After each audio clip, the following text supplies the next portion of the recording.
Welcome to the UK and Ireland Minnesota Vikings Fan Club podcast. I am your host for today, Tom Parry-Jones, your content editor, standing in again for Big Deal Rich, and I am joined by a plethora, yet again, of our favourite fan club, Illuminati.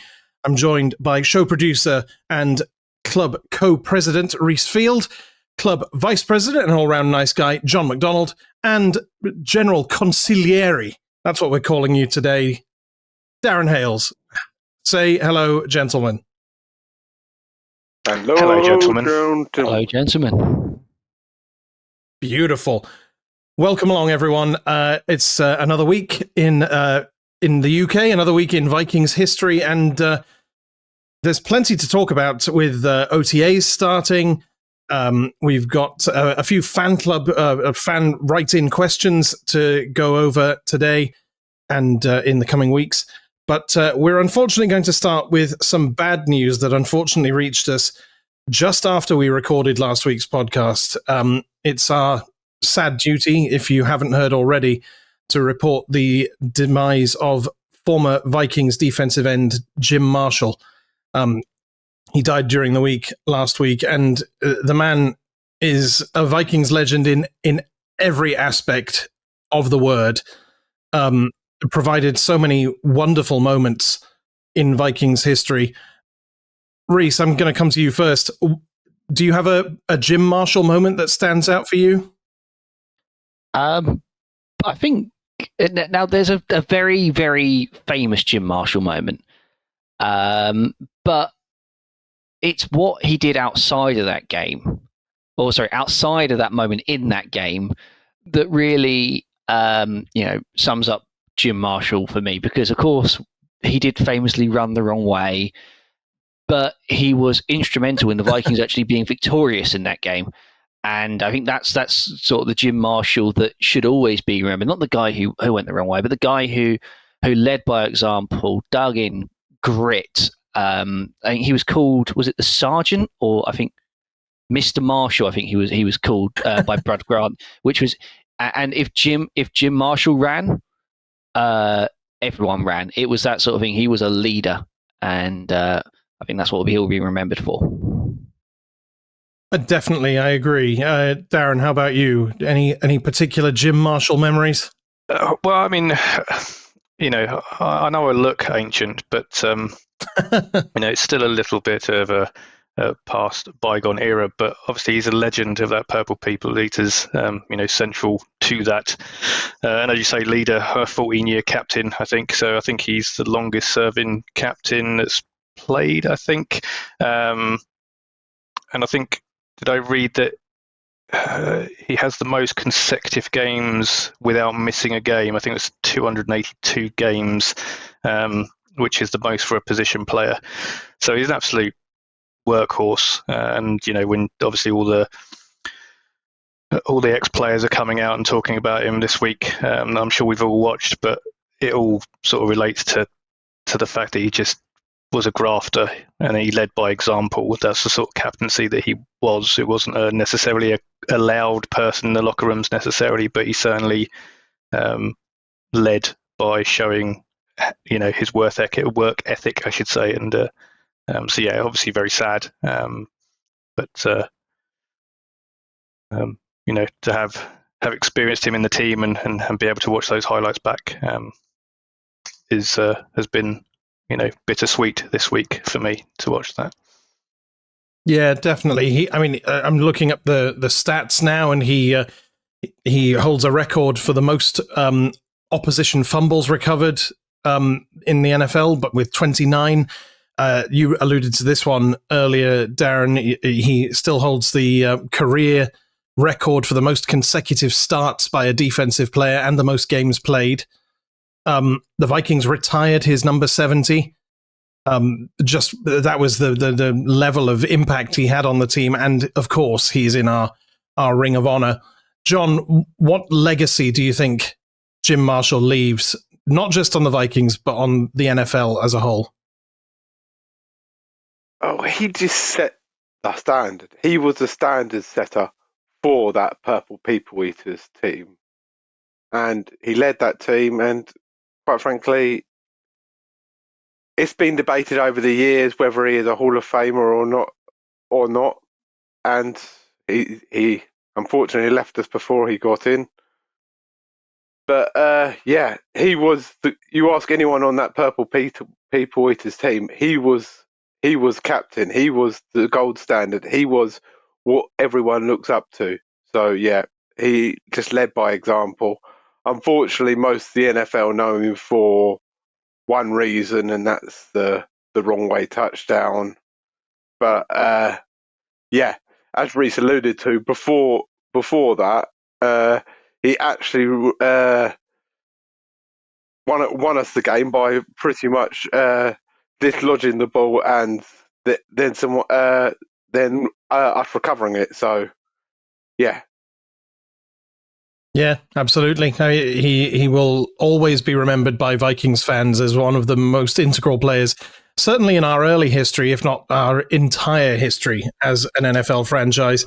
One of only 11 players to have played in all 4 of our Super Bowl appearances, and of course, a NFL championship winner in 1969. We didn't win the Super Bowl that year, but we did win the NFL championship. It's the one piece of silverware we have. Guys, yay or nay, does he make it as a posthumous Hall of Famer now? Obviously, if he makes it into the Hall of Fame, it will be posthumous because he's no longer with us. But do you think he will make it in at some point, Reece? Yeah, I mean, well, CJ reached out to this question, didn't he? And I think it's sad that it's probably going to be this year because, of course, he sadly passed. Should he have been in a long time ago? You could argue yes. I mean, the NFL has slowly been working its way through the all-time sack leaders after, being able to count back and think, what is he tied? 22nd for all time? Something like that, yeah. 130 odd career sacks. If you said you've got 130 career sacks, yes, that's Hall of Fame caliber. He was, as I think Darren made the point earlier, that he held records at the point of retiring. A 20-year career, 4 Super Bowl appearances, a championship as well. I mean, granted, apparently, according to some people, the NFL didn't exist until 1970, but no, real winner, and should absolutely be in the Hall of Fame already. So it has to go in. Darren? I agree with Reece. I can see it happening. I think it should have happened earlier. But I'm always going to think that with my purple tinted glasses on. So, but I would not be surprised if that is now in the next 2 years. I think that it might not be this year, but I think in the next 2 years, I can definitely see that happening. Yeah, one thing to stop this happening in the future is maybe look at maybe the NFL could look at adding a group of people to the Hall of Fame. Have a group that goes in every couple of years, like the Legion of Boom or the Purple People Eaters or the Steel Curtain, because every one of those has got someone who's been forgotten and just left out, who was a big part of that fan base and a big part of the group. But yeah, that might be a way for the NFL to work that. I know WWE does that type of thing in their Hall of Fame and everything like that. So that may be a way to work that in the future NFL. Yeah, it's a nice idea. I think that might work in some capacity. I mean, obviously, there are players who are part of that Purple People Eaters group, the likes of Gary Larson and Doug Sutherland, who probably on their own merits don't get into the Hall of Fame. Jim Marshall, I think, almost certainly has to, but those guys, they would benefit from that sort of thing. I don't know. Does it devalue the Hall of Fame a little bit? Possibly, but I think they put all sorts of things in Canton. Like Stephon Diggs' gloves, I think, made it in from the Minneapolis Miracle. They honor particular moments. Why not honor the contributions of particular groups to NFL history? Well, anyway, as I say, Jim Marshall, he was a Vikings legend. He may have been born in Kentucky and raised in Ohio, but he died a Viking, and he will always be remembered as such. Rest in peace, Jim.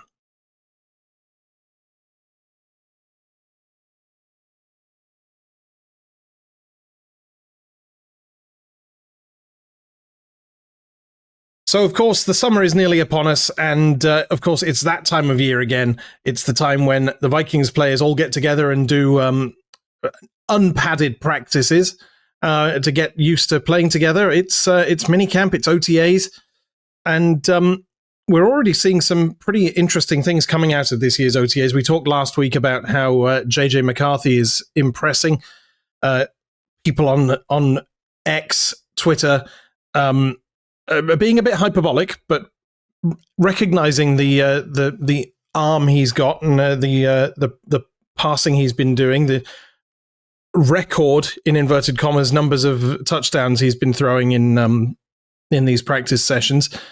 But let's focus less on JJ McCarthy today, and let's talk about maybe some positional battles we're looking forward to seeing play out over the next few weeks. John, I'll come to you first. What's a positional battle that you'd like to see play out in this year's OTAs? Looking at our edge, really, maybe looking at Dallas Turner stepping up a lot more than he did last year. He was kind of held back a bit last year by more experienced players being there, so really didn't get to show off what he could do. So Dallas Turner I'm just looking forward to seeing him being released into Flores' system. I thought you were going to say actually getting released from the team then. I was a little bit worried that he's not going to have many opportunities. He's really going to have to play out of his skin to usurp the likes of John Grenard and Andrew Van Ginkel, who were excellent last season. But yeah, that'll certainly be an interesting contest. What do you think, Darren? Yeah, I think he's in terms of that battle. Obviously, Grenard and Van Ginkel are still going to be the primary, but I do expect to see him taking a step up with Pat Jones obviously leaving. I think that creates a space for Dallas to, get a few more reps. So he'll probably get more reps through minicamp that starts tomorrow as that recording. It's Monday, so it starts on the 10th. Yes, of course, it's not OTAs. That was my error. Yeah, that's all right. But obviously OTAs have just finished up as well, so we've seen over the last. What's the difference, really? I think mandatory is obviously that everyone has to be there. So the OTAs is always interesting to see who turned up. And obviously last week I made the comment that it was nice to see everyone had turned up. So in theory, for us this year, maybe not a lot in that capacity. I can't remember with mandatory, because I think there's a little bit more. I'd expect to see a bit more aggression. There's a little bit more, especially with the defensive lines and the offensive lines. I think they get a little bit more feisty during minicamp that they wouldn't have done in OTAs. But in terms of areas, I know everyone wants me to go on about the punter battle, just so that we can get rid of Ryan. Right. But I am still staying on defense. I think cornerback. I want to see what we've got there. I think the assumed starters, I think, are going to be Rodgers, Blackman, and Murphy. But I want to see what comes out of Akodo. I think, because I think he's one that could be a diamond in the rough given the right coaching if he's got his head screwed on right. Obviously, Dwight McGlothern. I hope I pronounced it correctly. We've got him as well. There's Tavia Thomas, I think, and then a couple of other players that come in as well, just to see how that runs out. It's where we think we have a lack of depth. We haven't done much other than Okuda. We haven't done much. We haven't gone for a big splashy signing in that space. Although I did see that Alexander got released by the Green Bay Packers today, so that might be something we go sniffing around. But as it stands, there's no splashy signing, so maybe they see something that we don't as fans at the moment in terms of what they're seeing on a day-to-day basis that they think they're comfortable with. So that's an area that I shall be keenly keeping an eye on. Jalen Ramsey, of course, still available as well, at least Yes. in a trade capacity. Apparently, there's talk of him maybe going to the Packers to replace Jair Alexander. I wouldn't mind seeing us pick up Alexander, you know? Alexander, I think, in terms of a free agent picking up, sort of having been released, I think a trade at this point, I don't know how I feel about that one. A bit perhaps outside our reach. Yeah. Fair enough. Reece, how about you? What do you think about the cornerback battle and the secondary battles overall? So yeah, I like the idea of a Ramsey trade if it was ever available to us. I feel like Pod Dog is here, and Pod Dog is disappeared. Darren's paying the dog tax. Hello, doggo. Again, audio listeners, if you're not on YouTube, you're missing out. That's one way of getting people to watch us on YouTube. Yeah, we have a cute dog. But yeah, anyway, back to the Vikings. Yeah.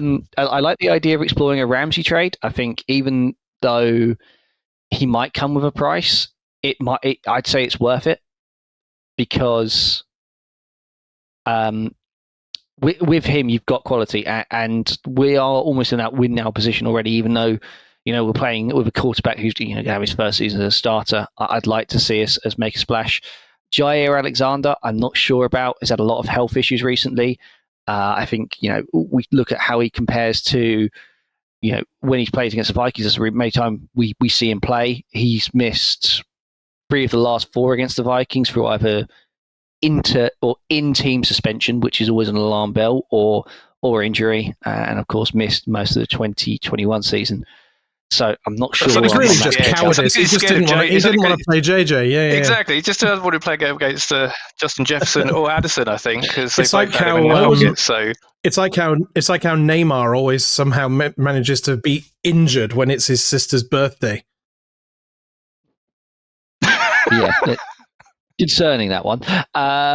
Anyway, I guess for me the main battle I'm looking out for in minicamp is the battle of Kwesi Adofo-Mensah and what position he pays Josh Metellus to be playing or as.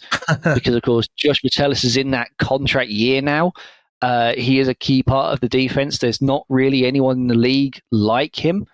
And it's, how much is he going to be on field in minicamp? Of course, in OTAs, he was a participant, but only in certain aspects. Of course, he's protecting himself to try and get paid. Complete respect for that. Early on this stage, still turned up. Didn't even have to be there last time, but was there. The only real comparison probably is Kyle Duggar of the New England Patriots. Of course, he's lined up at safety, at nickel, as sort of like a linebacker / edge rusher. Josh Metellus just plays football. Doesn't matter where, he just plays. Duggar, he signed a 4-year, $58 million deal, I think it was. So, there's a good chance that we're looking at probably around an average annual value of $15 million for Josh Metellus, which I think is definitely worth paying because of the versatility that he brings. We've still got the cheat code of a rookie quarterback contract, so I'm all for giving Josh Metellus the back, especially considering this is probably the last year of Harrison Smith. Yeah, I'd agree with that. I mean, yeah, we know that Harrison Smith has sort of been living on borrowed time, really. I think we saw his role reduced certainly last year, perhaps even the year before as well. And now with Cam Bynum having left the team, it means that we can't really afford to lose that veteran presence in Josh Metellus. That was actually one of the positions I was thinking about, but I think for me, I'm going to go for the wide receiver battle, obviously below Justin Jefferson and potentially Jordan Addison as well. I think Addison,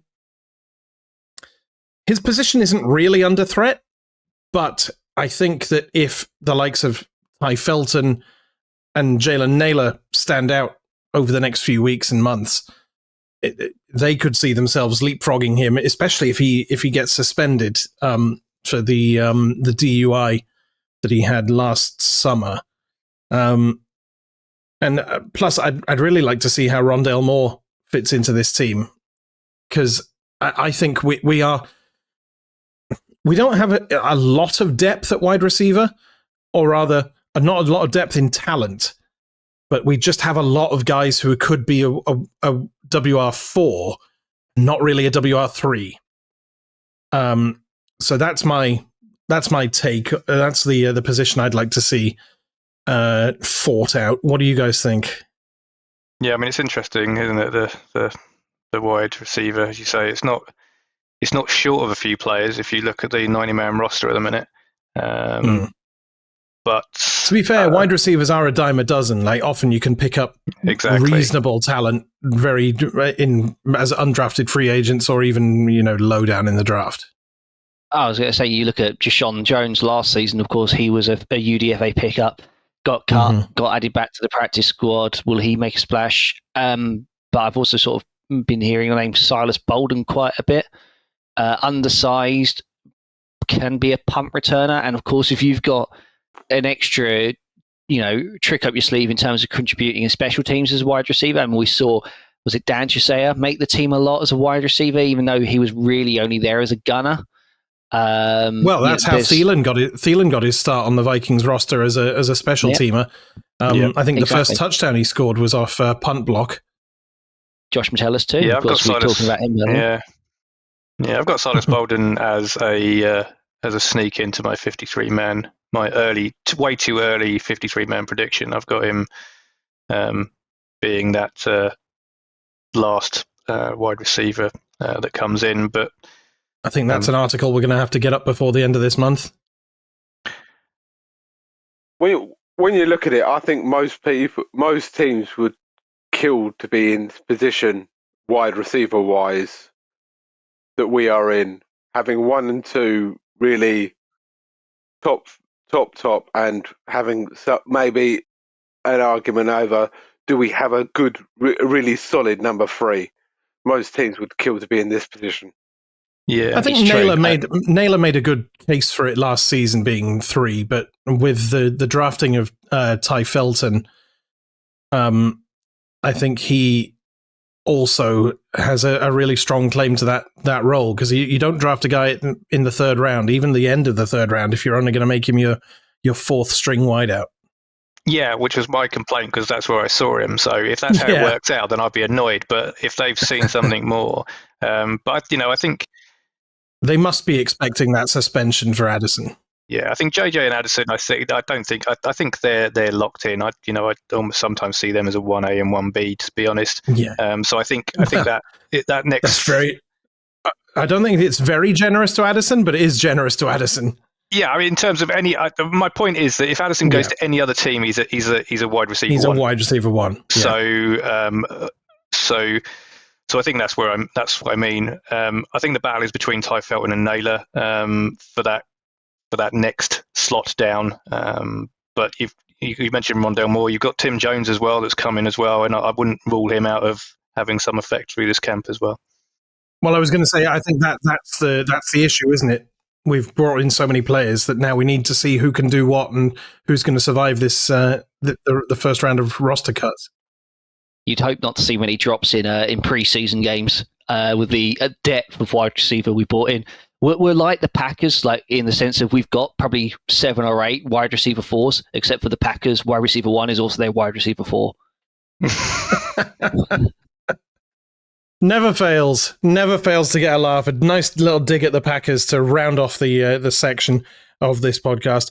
Thank you, gents. I think that in a way that brings us nicely onto the viewer question that or the listener question we had for this week's show.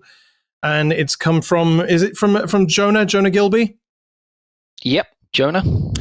So Jonah's asked us, have the Vikings gambled too much by trying to build a title-challenging roster this season by resting too heavily on the prospect that is JJ McCarthy? So is that a valid criticism to start off with, Reece?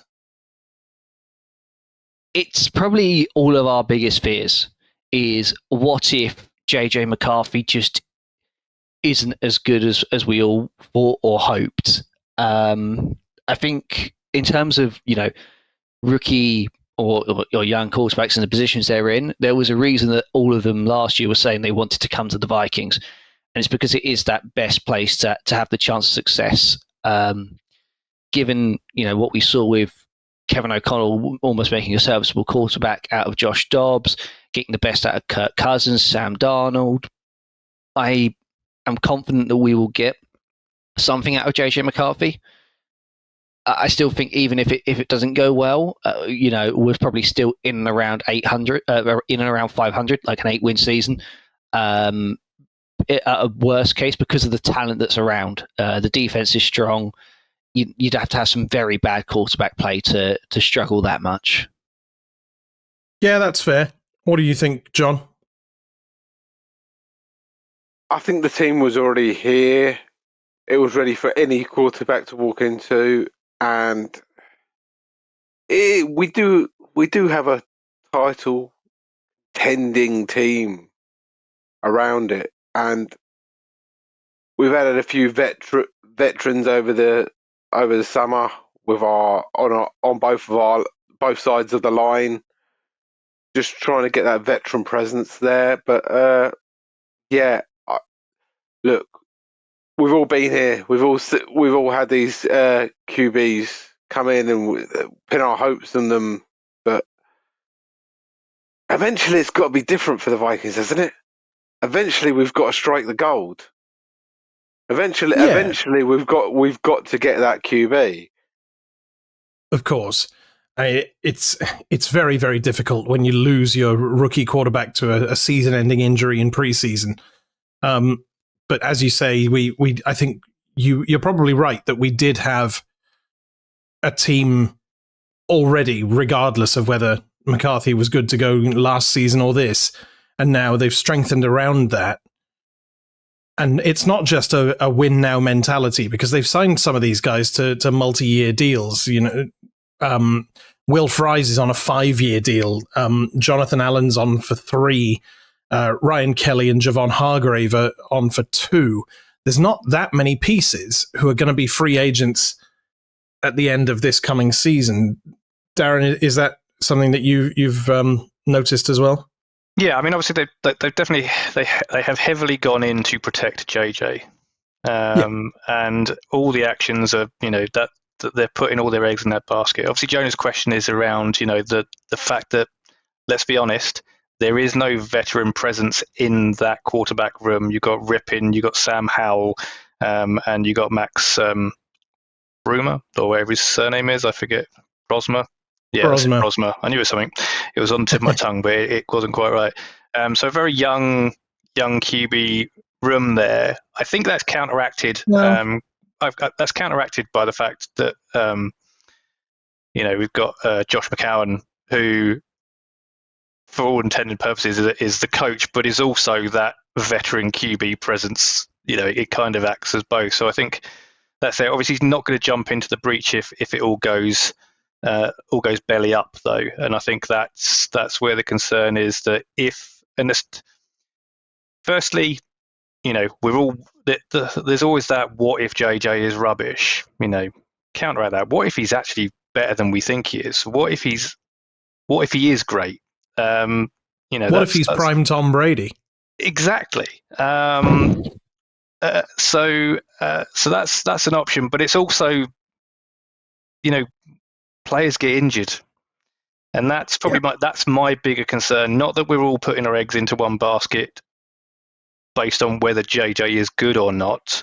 It's whether he can stay healthy. He's coming back from a very serious injury.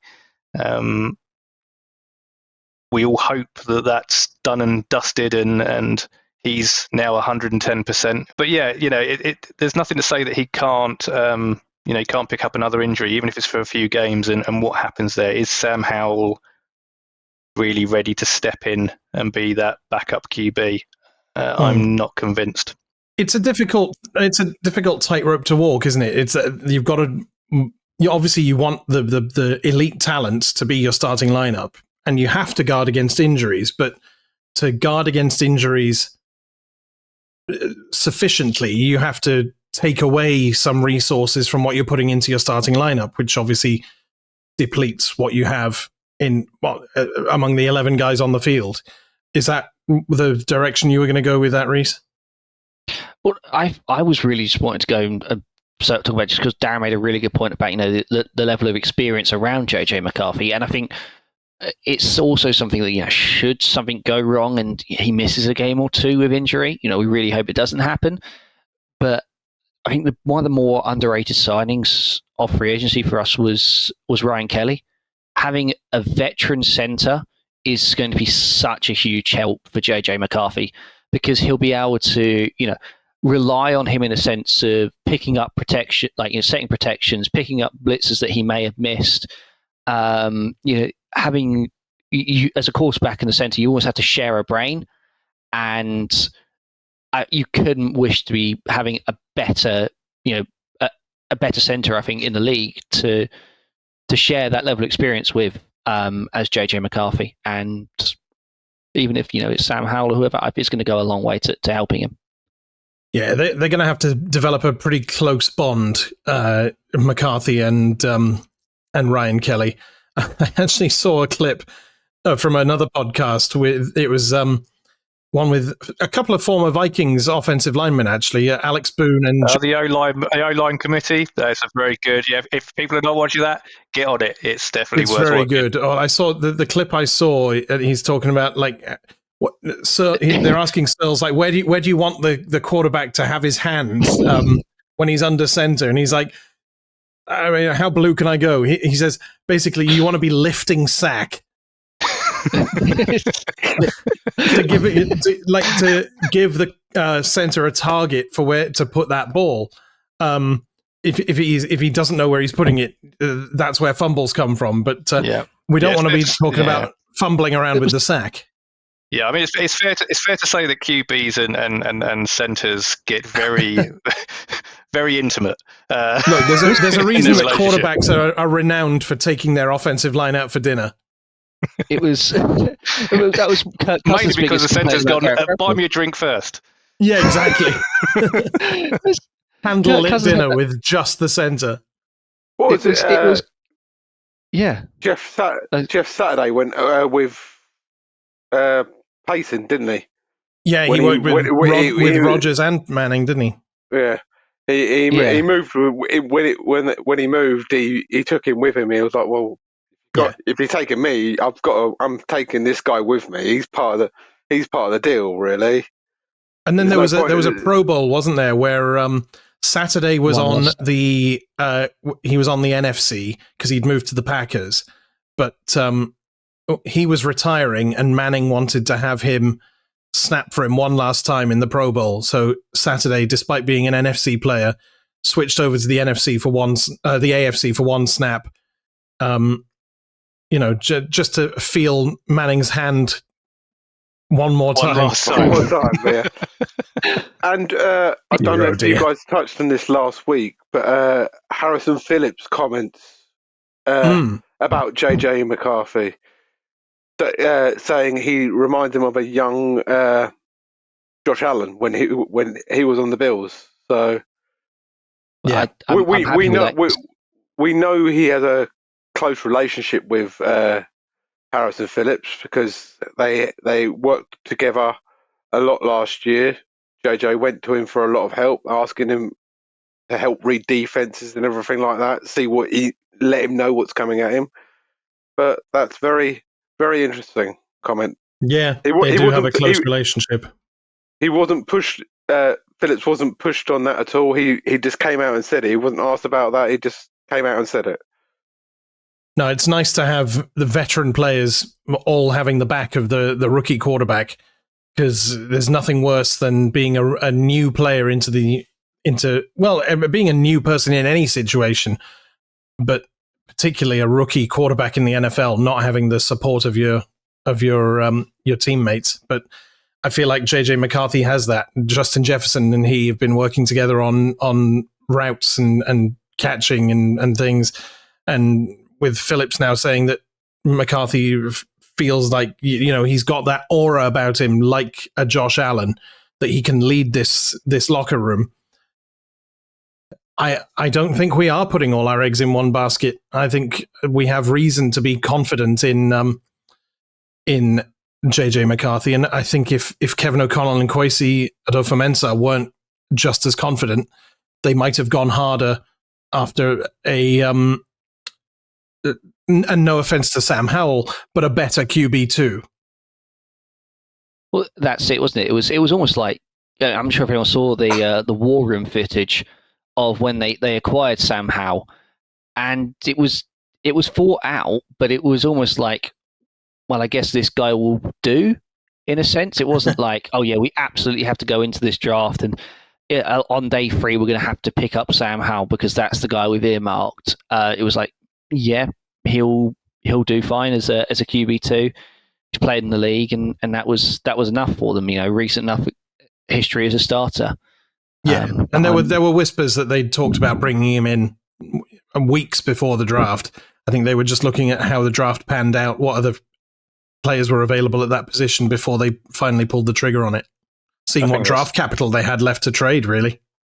Yeah, I think it was a sensible move. I think, like you say, I think they'd had ideas about Sam leading up to that. I don't think that was as nuts. The only thing I was going to say, though, just not to be the sour one or anything, but we just need to be careful about Harrison Phillips' judgment, because he did also let Reece take a selfie with us. That was nothing. That's the sort of bloke Harrison Phillips is. That even after a crushing loss like that against Justin Fields and the Bears, he made the time to take a selfie. I'm just pointing out he's not necessarily the best judge of character. That's all I'm saying. I'm just. I also took a selfie with Cam Bynum and he's left the team. So I was the one that asked him for a selfie. Thank you very much. And Reece was just there. Reece was just there. Thanks. Reece was just there. Reece was a hanger-on. I mean, to be fair, there was a few of us all hanging on, just sort of. It's the most photo-bombing session I've ever seen from about 7 other people. Kat really doesn't like that because she's got her eyes closed in it. She's like, oh, bless her. We all wish we had our eyes closed. We'll have to get a better one next time we go out to Minnesota. I suppose I better reiterate that with the Vikings coming over to Dublin and London this year, the tentatively planned trip that we had for this season is cancelled. If you were following the Facebook event, I have actually now decommissioned that event so that we don't get people saying, is it still going ahead? Officially, that trip is not going ahead in 2025. We're putting all our resources for this season into Dublin and London. Yes, and speaking of Dublin, tickets go on sale very soon for Dublin, don't they? It's 10th for the season ticket holders and 17th pre-sale this week. Yep. Yeah, and the 17th for general sale. And does anyone know how much they're going to cost, though? That's the problem. Does anyone know if there's any hospitality that's going on as well? Because that's not heard anything about hospitality at all. Yeah, so for Berlin and for the London games, the hospitality tickets went on sale the week before. So I think if it was on a Thursday, it was the Thursday before that they went on. But I've not seen anything for Croke Park, so I don't know if that will be the same. But obviously, if hospitality is your thing, keep an eye out. If you haven't done so already, sign up for the notifications, because they are different to the London, which is almost something I fell foul of. It's a separate registration to be kept up to date. You won't do it if you've only done it for the London games historically. You need to do it separately for the Dublin game. That is very useful to know. Yes, absolutely. I think people need to always sign up for the emails. John, what were you going to say? I don't know if we can put a link to the sign up in down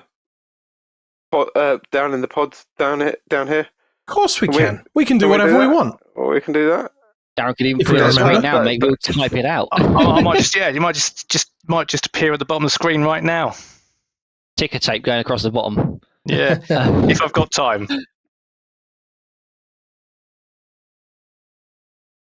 Sorry, Darren. I'm still rushing the edit. It might have why, nothing done to it at all. that's why I said if, because I don't want to put more pressure on Darren. But Tom's like, yeah, we can do that. I'll just Of course put we it out in can. After Look. Effects and create some flashy graphics as well. I'll just put it in the description. It'll be everywhere.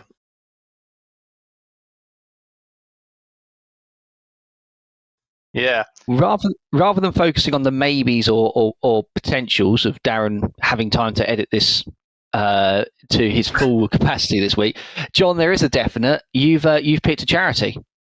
Yes, I will be going with mine this for my cycle ride. So, yeah, my cycle ride from Dublin to London, from Croke Park to Stadium. Tottenham Hotspur The bad Stadium. place. The dare North you. London Club of the European Trophy. Yeah. Yeah. How close are Oh, Arsenal to a yeah, that European one. trophy? About 5 miles. That's how close they are. That's excellent. Yeah, no, I don't think I've actually said to you, John. I find it's a really commendable thing that you've decided to do this year. I hope you've already started training.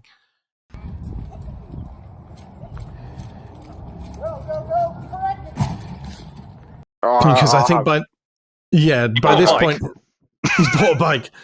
By this time, I think last year, Rob was already doing like very long walks on a semi-weekly basis.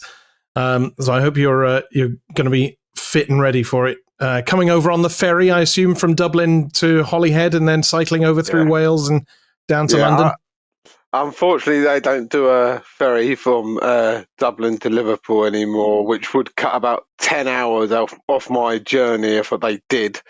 But yes, I've got to go all the way across North Wales, pretty much along the coastline. No. You haven't got to. You get to. I get to. Yeah. Yes, I get to. It's a nice cycle, let's be honest. Would you rather cycle through Liverpool or picturesque North Wales? It is a beautiful part of the world that I'm from. The elevation is a bit more of a pain in the arse, isn't it?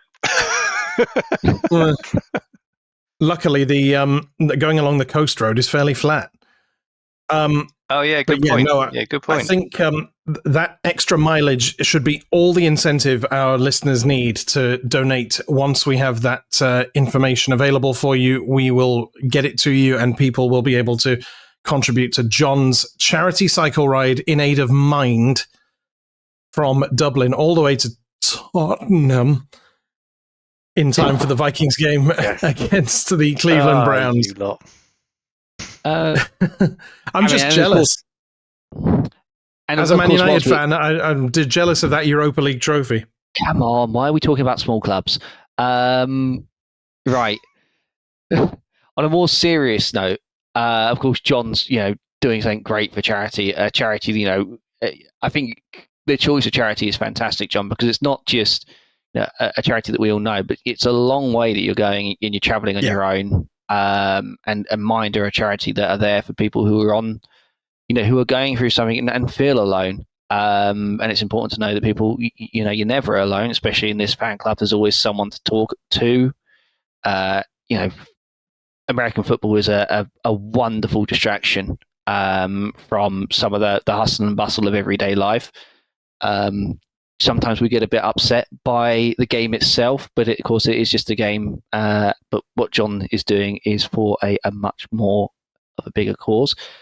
Whilst we're talking about, not wanting to, slap people with more and more charity stuff, but of course it is Pride Month. Our Pride merchandise is on sale in the Etsy store. We are, of course, selling items with our Pride logo on, and any profits from those sales go to Mind Out, which is a mental health charity supporting the LGBTQ plus community. Excellent. And links to all of that stuff, I would imagine, can be found in our Beacons link, which should be in the description of this podcast, wherever you're watching it or listening to it. Reece, do you want to tell the people out there how they can get in touch with us? Or do we have anything before we wrap up? Well, I mean, there was one hypothetical question, but I don't think we've really got time to do it. We might have to squeeze it in next week. So Jonah's question could be a two-parter. I'm sure he's going to love tuning in for the gets on two questions. Wait, 1 week after the other. Jonah sent me a lot of questions. We could do a Jonah's question of the week at this rate. That'd be great segment. We should have him on as a guest. Yeah, we should just get him on so he can just do all the. Yeah, absolutely. Jonah quizzing us and making us all very uncomfortable as he realizes how little we actually know. Amazing. I do have one request for our, and I'm probably talking out of turn here because I've not spoken to this with our producer yet, so haha. But one of the things that we obviously have always wanted to do, we have done it in the past, but try and do it, and sometimes we just don't find the time. But if anyone is interested in doing a fan focus pod, I am proposing that we do it as a spin-off. Now that we are on the tube of you, I think it gives us a great opportunity to do a mini series of fan focus where we can have a fan on and go through. So well volunteered to edit, Darren. Agreed. So I will. Yeah. I will. I'm happy to host and edit that one. It's my idea, my little brainchild. But obviously, if you're listening or watching and you are interested in being part of that and coming on and having me ask you a load of random questions about why and how and where and when related to Vikings, do let us know, either in the comments of the YouTube channel or via the spiel that Reece will give shortly. I will. And by shortly, we mean right now. Now. So first of all, just answering a quick list of questions come in. No, Jake, we don't know if Jordan Addison has been suspended yet. However, what we do know is that you can get in touch with the podcast in many, many ways. Email ukvikespod@gmail.com. Facebook, UK and Ireland, Minnesota Vikings Fan Club. Message us on X, Threads, Instagram @UK Vikings Fans, Blue Sky, UK and AND, IRE Vikes Fans. Discord, there's always a link. I think I've covered everything. Have I missed any? So. YouTube. I think so. There's YouTube, yeah. Comment on YouTube. Why not? It's good. Comment, subscribe, share, ring that bell, all that YouTube stuff. All that stuff. And thanks to those that have commented on other videos already. They are appreciated. And Agreed. We're not just talking about Darren defending his own points in the comments. That was just, you've got to work the algorithm, mate. You've got to work the algorithm, especially with the first video. It's not his fault other people's opinions are wrong. And it's only that I couldn't, I didn't get time to make that point to be, big deal rich on the day. So I thought I'd just throw it into the comments and let him stew on it. Funnily enough, I don't think he's been back since, has he? That's, I think. No. He's now got jet lag. Before we weren't expecting him back until next week anyway. He's not at his birthday. Yeah, I was just about to say, before we go, happy birthday, belated birthday to Big Deal Rich from all of us here. Happy birthday to you. Happy birthday to you. Happy birthday, dear Rich. Happy birthday to you. John and I will just conduct because you don't want to hear us sing. It's fine. We can't get sued for that anymore. No, and John and I singing will be forever reserved for the karaoke after Vikings games in London. Yeah. Anyway, I think that's quite enough for this week's podcast. Guys, I'm going to wrap it up. Thank you all so much for listening. Thank you three for being here. I think all that remains to say is see you next time and say goodbye, gentlemen.